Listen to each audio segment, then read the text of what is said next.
What is a monster? That is a question the author Walter Dean Myers asked in his novel Monster. He asked his readers to consider in his book about a young man named Steve Harmon who was accused of a murder and a robbery of a drugstore. In the majority of the book, Steve is trying to convince you that he is innocent, but at the end, he admits to being a monster. In the climactic scene where Steve has just learned that the jury has found him innocent, he spreads his arms to hug O'Brien, but O'Brien just turns away from him. For example, her lips tense, she's pensive. She gathers her papers and moves away as Steve's arms are still outstretched, turns toward the camera. So despite his innocence, why does Myers want his readers to see Steve as a monster?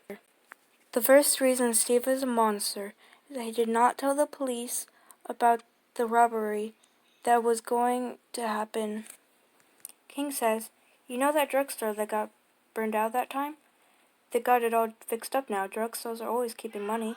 King also said, "All we need is a lookout," to Steve.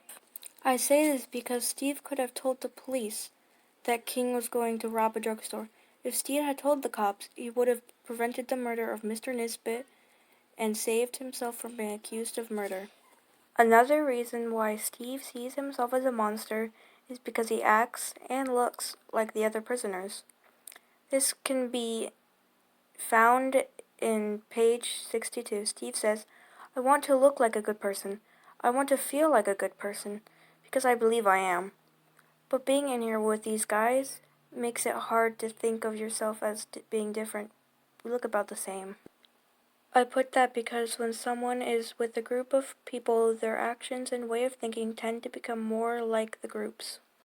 The reason why Myers portrays Steve as a monster is because he is always hanging around with King and Oswald. I said this because the people that you spend time around affects you as a person. That means that since Steve was spending time around King and Oswaldo, they could have made Steve more of a monster because they were monsters themselves. What I thought Myers' message in this book is that you shouldn't spend time with the wrong type of people because you get pulled in their problems. I also learned that Steve was found innocent even though he should have been found guilty. This video should explain why Steve is a monster.